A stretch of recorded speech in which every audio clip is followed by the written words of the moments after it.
Hello everyone, कैसे हैं आप लोग। उम्मीद है अच्छे से होंगे। तो चलिए शुरू करते हैं। आज हम लोग का दूसरा क्लास है इस चीज़ में। आज भी हम लोग इंट्रोडक्शन ही देखेंगे, समझेंगे। जब भी हम लोग ओपन करते हैं तो 3ds मैक्स का यूज़र इंटरफेस कुछ ऐसा होता है। यहाँ पे आप देख पा रहे होंगे front view, top view, left view and perspective view. तो करना क्या है, इन चारों को हम लोग को समझना है कि कैसे कैसे इन सब पे हम लोग काम करते हैं। ठीक है, लेकिन अभी फ़िलहाल क्या करना है, सीखना है, क्योंकि आज पहला दिन है प्रैक्टिकल का। तो हम लोग क्या करना है, इस चीज़ को जो है बड़ा करना है, इस व्यू पोर्ट को बड़ा करना है। तो बड़ा करने का दो तरीका है। या तो हम इस चीज़ पे क्लिक करें, लिखा हुआ है मैक्सिमाइज या मिनिमाइज द व्यू पोर्ट। ठीक है, तो इससे भी हम लोग मैक्सिमाइज या फिर इससे हम लोग मिनिमाइज करते हैं। या फिर जिस व्यू पोर्ट को हमको बड़ा करना है उस व्यू पोर्ट को बड़ा सिलेक्शन करेंगे और अल्ट प्लस डब्ल्यू क्लिक करेंगे तो उससे ये बड़ा हो जाएगा। ये कमांड है टू मिनिमाइज और to maximise the view port. क्या है, अल्ट प्लस डब्ल्यू। ओके, तो चलिए देखते हैं। आज सिर्फ और सिर्फ बेसिक समझेंगे, बेसिक ही सीखेंगे। ये इसका यूजर इंटरफेस है, इसको आप लोग वर्ल्ड कह सकते हैं, WCS world coordinate system. Mouse की मदद से, स्क्रॉल बार की मदद से हम इसको जूम इन जूम आउट करें। इसको होम ग्रिड भी बोला जाता है। अगर मान लीजिए भुला जाता है, सपोज दैट हम कुछ ज़्यादा ही जूम आउट कर दिए हैं, तो सिंपली यहाँ पे एक छोटा सा होम जो है छुपा होता है। हम इस होम पे क्लिक करेंगे तो ये फिर से लाकर वहीं पे दे देगा जहाँ पे एक ऑब्जेक्ट है, या बना सकते हैं। समझने के लिए क्या करना पड़ेगा, एक छोटा सा माउस का यूज करेंगे। हमेशा लेफ्ट बटन ही माउस का यूज करना है। राइट बटन कभी कभी यूज होगा, जब जरूरत पड़ेगा तो वो हम बताएंगे कब यूज होगा। फिलहाल हम लोग को 90% केस में हम लोग को सिर्फ और सिर्फ माउस का लेफ्ट बटन ही यूज करना है। चलिए माउस से बॉक्स लेंगे, माउस का यूज करेंगे, क्लिक करेंगे फर्स्ट पॉइंट पे और माउस का बटन को छोड़ना नहीं है अभी। ओके, अभी सिलेक्शन करके ही रहना है, तभी हम इसको छोड़ेंगे। लीजिए हमने छोड़ दिया। तो माउस का बटन तभी हम छोड़ेंगे जब हमको रिक्वायर्ड पोजीशन या एरिया मिल जाए। उसके बाद हम एक बार और क्लिक करेंगे और सबसे पहले क्या करना है, जब भी हम कोई ऑब्जेक्ट लेते हैं, ठीक है, तो याद रहे जब भी कोई ऑब्जेक्ट हम लेंगे तो सबसे पहला काम होता है हमको इस पे क्लिक करना। क्या लिखा हुआ है, सिलेक्ट एंड मूव। तो या तो हम इस पे क्लिक कर रहे हैं या फिर इसका कमांड भी होता है। कमांड क्या होता है आपका, W से मूव होता है। तो इसको आप लोग लिख सकते हैं शॉर्टकट की में, लिस्ट में लिख लीजिए। पहला हमने बताया मिनिमाइज और maximise the view port, bracket में इसका कमांड होगा अल्ट प्लस डब्ल्यू। उसी तरीके से किसी भी ऑब्जेक्ट को सिलेक्शन करके मूव करना है तो हमको क्या करना पड़ेगा, इस पे क्लिक करना होगा या फिर डब्ल्यू। तो सेकंड में लिख सकते हैं आप लोग डब्ल्यू इक्वल टू मूव। ठीक है, अब आइए समझते हैं इस चीज़ को। ध्यान से देखिएगा इस चीज़ को। यहाँ पे एक गिज्मो दिया हुआ है, X axis, Y axis and Z axis. ठीक है, कोऑर्डिनेट सिस्टम दिया हुआ है, इसको गिज्मो बोला जाता है 3ds मैक्स के सॉफ्टवेयर के लैंग्वेज में। ओके, तो इस चीज़ को हमको थोड़ा समझना है। माउस का जो स्क्रॉल बटन होता है प्लस अल्ट जो कीबोर्ड में दिया हुआ है, इन दोनों के एक साथ अगर हम सिलेक्शन करेंगे तभी हम इस वर्ल्ड को घुमा सकते हैं, रोटेट कर सकते हैं, जिधर चाहे उधर लेके जा सकते हैं। ओके, इसको आप लिख लीजिए, how to rotate the world, how to rotate the objects in this user interface. Use alt plus mouse का जो स्क्रॉल बार होता है, बीच में जो बटन, दोनों बटन के बीच में जो होता है, इन दोनों को यूज करना है। देखिए अब हम यूज करेंगे, पहले हमने अल्ट को क्लिक किया, फिर स्क्रॉल बार को क्लिक करेंगे, तब हम इसको मूव कर पाते हैं। ठीक है, अब चलिए फिर से इसको समझते हैं। अगर हमको जेड में, जेड का मतलब यहाँ पे देखिए हाइट, जो कि अभी ज़मीन पे ये ऑब्जेक्ट रखा हुआ है, अगर हम इस चीज़ को पकड़ के ऊपर लेकर आते हैं तो ये कहीं ना कहीं ऊपर की तरफ मूव होगा। ठीक है, कहाँ पे मूव करना है, अभी रैंडम हम लोग को सीखना है, रैंडमली काम करना है। एक्स को पकड़ के खींचेंगे, एक्स में जाएगा। वाई को पकड़ के इसको खींचेंगे इस डायरेक्शन में तो वाई की तरफ जाएगा। लेकिन जा तो रहा है, लेकिन समझ नहीं पा रहे इसका पोजीशन क्या है और कितना ले जाना है, कितने डिस्टेंस पे। तो इसके लिए हमको क्या करना पड़ेगा, यहाँ पे जाना होगा और राइट क्लिक करना है माउस का। जब हम राइट क्लिक करेंगे तो ये एक छोटा सा स्टेटस बार आपका अपीयर होगा, जो कि बहुत इंपॉर्टेंट है। जब भी हम किसी ऑब्जेक्ट का सिलेक्शन करके रखेंगे तभी ये पैरामीटर दिखाएगा। जब अनसिलेक्शन रहेगा, जैसे कि अभी अनसिलेक्शन है, जब हम क्लिक करेंगे तब आप देख पा रहे होंगे इसका पोजीशन बता रहा है। एक्स में -6 इंच है, वाई में -34 इंच है। इसका हमको एक बार कस्टमाइज में जाके यूनिट सेटअप करना होगा, डेसिमल इंच। ओके, चलिए अब समझ में आएगा। यहाँ देखिए जेड में कितना है 26.79 इंच उठा हुआ है। तो जब आप इसको रोटेट करेंगे alt plus mouse scroll bar की मदद से, देखने को मिलेगा कि हाँ ये ज़मीन से थोड़ा सा ऊपर है। अब हम जेड को पढ़ के नीचे करते नीचे करते नीचे करते हैं और नीचे जाएंगे तो आप ध्यान से देखिए ये कहीं ना कहीं आपका जो बेस है उससे नीचे चला गया। तो नीचे चला गया मतलब निगेटिव में चला गया, तो निगेटिव में गया तो देखिए यहाँ पे जेड में क्या आ गया निगेटिव। उसी तरीके से एक्स में जब आप देखिएगा तो ये निगेटिव है, एक्स में ये अब पॉजिटिव आ गया। अब वाई में भी ये चला गया पॉजिटिव। लेकिन हमको क्या करना है कि इस ऑब्जेक्ट को एकदम सेंटर पे लाना है, ठीक है। जैसे ऑटोकैड में था 0,0 इंटर, तो यहाँ से शुरू होता था ओरिजिन से। उसी तरीके से अगर हमको चाहिए कि इस ऑब्जेक्ट को यहाँ पे लाएं तो हमको क्या करना पड़ेगा, एक्स को 0 इंटर, वाई को 0 इंटर और जेड को भी 0 इंटर करेंगे। तब आप देख पाइएगा कि इसको जो है एकदम से ये सेंटर में ओरिजिन पे है, ठीक है, हम लोग देख पा रहे होंगे। लेकिन एक और व्यू है जिसपे हम लोग इसको अच्छे से देख पाएंगे, जैसे कि अभी जो है हम लोग इसको मिनिमाइज कर दिए या कट भी कर सकते हैं, इसको बार बार हम लोग राइट क्लिक करके ला सकते हैं। ये कौन सा व्यू है, पर्सपेक्टिव व्यू। जब हम इसमें जाते हैं तो आपको देखने को मिलेगा ऑर्थोग्राफिक व्यू है, टॉप व्यू है, कमांड क्या है टी, इसको आप लोग जरूर लिखिएगा। टॉप का होता है टी, बॉटम का होता है B, F for front, B का नहीं है, एल का है लेफ्ट और राइट का आर नहीं है। ओके, तो इसको हमको टॉप से देखना है। थोड़ा सा हम चले जाते हैं मॉडिफाई में, इसको भी आप लोग लिख लीजिएगा कि हर एक ऑब्जेक्ट बनाने के बाद हमको कहाँ जाना है, मॉडिफिकेशन में, मॉडिफाई में। और जब भी मॉडिफाई में जाएंगे किसी भी ज्योमेट्री का तो वहाँ पे क्या शो करेगा आपका पैरामीटर, लेंथ में क्या है, विड्थ में क्या है और हाइट में क्या है। इस पे भी आएंगे आगे, अभी नहीं, ठीक है।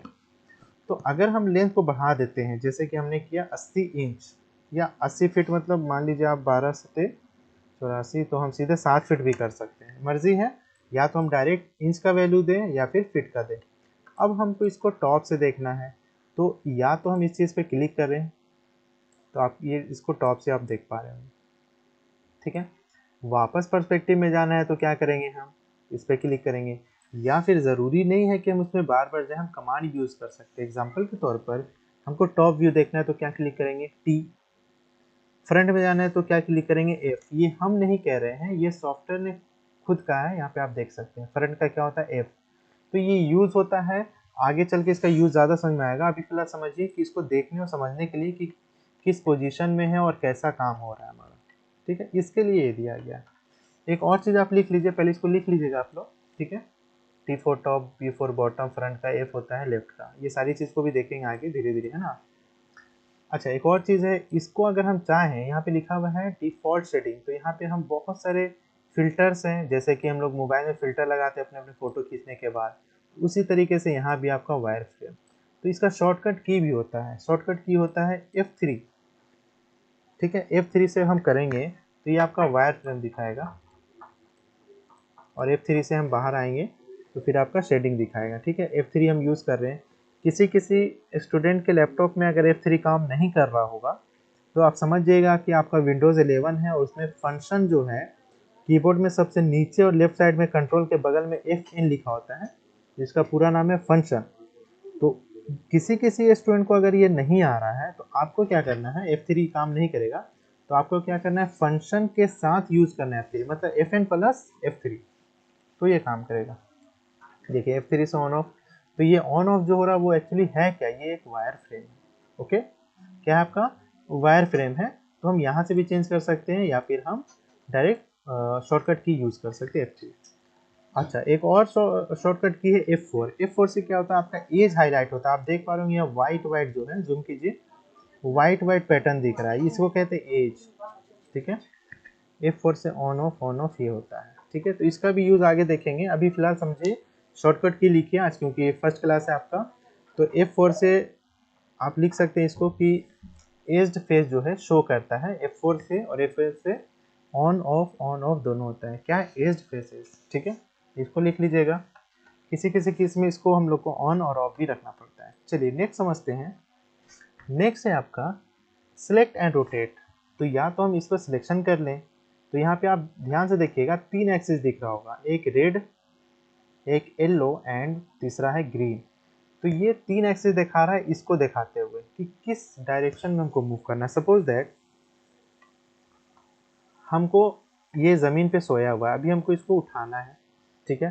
तो हम किसको पकड़ेंगे, ध्यान से देखिए, रेड वाले को पकड़ेंगे, और जिसको हम पकड़ेंगे या फिर सिलेक्शन करेंगे वो हाईलाइट हो जाता है। ध्यान से देखिए, अगर हम रेड को क्लिक करते हैं हाईलाइट हो गया। अब हमको सिलेक्शन करके रखना है, माउस का लेफ्ट बटन को यूज़ कर रहे हैं हम, ठीक है। ओके, सिलेक्शन के लिए सिलेक्शन करेंगे और तब तक रोटेट करेंगे जब तक हमको एक सुटेबल पोजीशन ना मिल जाए। तो यहाँ पे देखिए एंगल भी दिखा रहा है 45 है, 24 है, 19 है।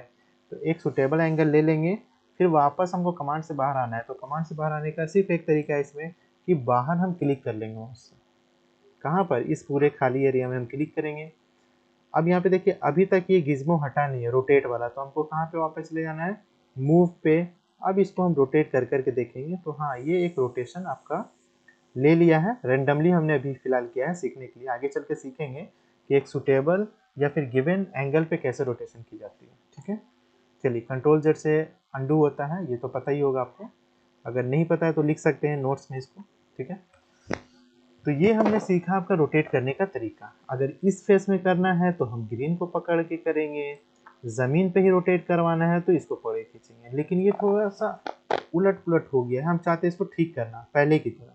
देख रहे हैं, एक्स वाई और जेड तीनों में हो गया, तो इसको हमको थोड़ा ठीक करना है। तो कैसे करेंगे, हम इस पर राइट क्लिक करेंगे, फिर से स्टेटस बार अपीयर होगा। यहाँ पे देखिए दिखा रहा है एक्स में 5 डिग्री, वाई में 3 डिग्री, जेड में 3। तो इन तीनों को क्या कर देंगे हम, जीरो, नीचे चलते हैं जीरो, नीचे चलेंगे जीरो, इंटर। तो ये नॉर्मल हो गया।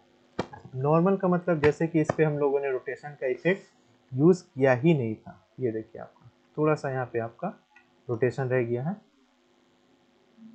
खैर ठीक है। चलिए आगे देखते हैं।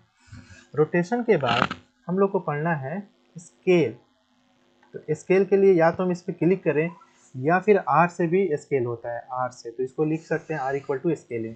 स्केलिंग का भी ऑलमोस्ट सेम सिमिलर इसकी तरह एक्स, वाई और जेड, अगर किसी एक डायरेक्शन में पड़े खींचेंगे तो एक में स्ट्रेच होगा, वाई का सिलेक्शन करेंगे तो वाई में, जेड का सिलेक्शन करेंगे तो जेड में, या फिर अगर सेंटर में क्लिक करेंगे तो आपका ओवरऑल रेगुलर या वे में ही आपका स्ट्रेच होगा। हाँ, एक और चीज़ है कि आप इसमें वैल्यूज भी दे सकते हैं। एग्जांपल के तौर पर कैड में स्केल फैक्टर 1, 2 या 5 होता है, या फिर 0.5 होता है, लेकिन इसमें 100% में होता है। सपोज दैट ये जितना भी है, अगर हम इसको 100 की जगह 5 गुना बड़ा करना है तो स्केल फैक्टर 5 की जगह कितना देना होगा हमको, 500। तो ये 5 गुना आपका जो है स्ट्रेच हो जाएगा, स्केलिंग हो जाएगा, ठीक है।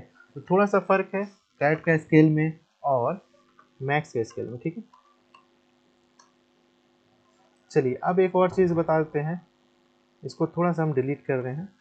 जेड क्लिक कीजिए, इसको भी लिख लीजिए Z equal to zoom. Zoom का क्या यूज़ है, अगर यहाँ पे एक भी ऑब्जेक्ट नहीं है और अब हम जेड क्लिक करेंगे तो सिर्फ हमको होम ग्रिड ला के देगा। लेकिन अगर एक बॉक्स हमने यहाँ पे बना लिया और अब हम बिना सिलेक्शन किए अगर जेड क्लिक करेंगे तो ये बॉक्स के पास ला के ही आपको दे देगा, ठीक है। फिर से समझिए, इसका बहुत बड़ा रोल है जेड इक्वल टू जूम का। अगर एक बॉक्स यहाँ पे हमने बनाया, अब हम ना तो इसको सिलेक्शन किए हुए हैं और ना ही इसको सिलेक्शन किए हुए हैं, तो लेकिन अब हम जेड क्लिक करेंगे तो ये किसको दिखाएगा, कंप्यूटर तो इतना नहीं जानता है मन की बात। तो यहाँ पे क्या होगा, दोनों को ये दिखाने की कोशिश करेगा। लेकिन हाँ, अगर सिलेक्शन करके जेड क्लिक करते हैं तो वो सिर्फ और सिर्फ उसी को दिखाएगा जिसको हम देखना चाहते हैं। लेकिन फिर भी अगर ना हम इसको चाहते हैं जूम, ना इसको चाहते हैं, तो तरीका क्या है कि यहाँ पे एक होम ग्रिड छुपा हुआ है, इस पर जब हम क्लिक करेंगे तो ना उसको दिखाएगा ना इस ऑब्जेक्ट को, आपको सिर्फ और सिर्फ होम ग्रिड करके दिखाएगा, ठीक है। तो फिलहाल इसको हम डिलीट कर देते हैं। तो इंट्रोडक्शन पार्ट में आप इसको थोड़ा सा बनाने की कोशिश कीजिएगा, ठीक है। यहाँ से आपका कलर चेंज होता है, इसको थोड़ा आप लोग देख लीजिएगा, ओके। तो आज के लिए इतना ही इस वीडियो में, क्योंकि वीडियो थोड़ा लंबा हो गया है। नेक्स्ट वीडियो में हम लोग इसको फिर से हम रिवीजन करवाएंगे और इसके बारे में कुछ कुछ पढ़ेंगे, कैसे एक प्रॉपर कॉपी किया जाता है, मूव किया जाता है, एक स्पेसिफिक गिवन स्नैप यूज़ किया जाता है या एंगल यूज़ करते हैं, ठीक है। नेक्स्ट वीडियो में, इस वीडियो में थोड़ा सा ये लंबा हो रहा है। हाँ, फिलहाल आप लोग ये कर सकते हैं कि हमने जो जो भी बताया उसको नोट डाउन करके अच्छे से एक छोटा सा बॉक्स लेके आप उस पर अप्लाई कर सकते हैं, ठीक है। अच्छा, व्यू पोर्ट का यूज़ हम बताते हैं कहाँ पे है। जैसे कि ये व्यू पोर्ट हमने शुरू में बताया था, तो यहाँ पे अब इसका यूज़ देखने को मिलेगा। ये आपका पर्सपेक्टिव है जहाँ 3D है। यहाँ पे देखिए दो शेप दिख रहा है। अगर हम इसको यहाँ से मूव करते हैं तो यहाँ पे आप देख पा रहे हो कि यहाँ पे मूवमेंट हो रहा है, क्योंकि ऑब्जेक्ट तो सेम है, बस व्यू पोर्ट अलग है ना। लेकिन ये थोड़ा सा हमको परेशान कर रहा है, होम ग्रिड। इसको ऑन ऑफ करने का तरीका क्या है, जी से ऑन ऑफ होता है, जी से on off on off on off. इसको आप लोग लिख लीजिए, G equal to home grid on या फिर ऑफ, जी से ऑन ऑफ होता है, ठीक है। तो चलिए अभी फिलहाल ऑन ही रखते हैं। अब इसको हमको जो है उठाकर इस पे रखना है, तो वाई में ले चलेंगे, हम इस पे काम करें, इस व्यू पोर्ट पे। तो इसको मूव कर रहे हैं, इसको हम इस पोजीशन पे रखना चाह रहे हैं। तो हम यहाँ पे फ्रंट व्यू में क्लियर दिख रहा है कि नहीं, हमको थोड़ा सा और नीचे करना चाहिए और थोड़ा सा इसको और एक्स एक्सिस में मूव करना चाहिए। तो ये इसका यूज़ है। लेकिन जब टॉप से देख रहे हैं, यहाँ पे देखिए टॉप लिखा हुआ है, जब हम टॉप से देख रहे हैं तो यहाँ पे क्लियर दिख रहा है कि थोड़ा सा ये अंदर जाएगा। अब यहाँ पे देखिए आपका काम हो गया, ज्वाइंट हो गया ना, ठीक है। तो यही चीज़ है, हम लोग का ये यूज़ करते हैं देखने के लिए कि कहाँ पे गलती हो रही है या फिर कहाँ पे सुटेबल पोजीशन में इसको पुट करना है। ओके, तो उम्मीद करते हैं आप लोग को समझ में आया होगा, और नेक्स्ट वीडियो में फिर मिलते हैं। आज के लिए इतना ही। ओके।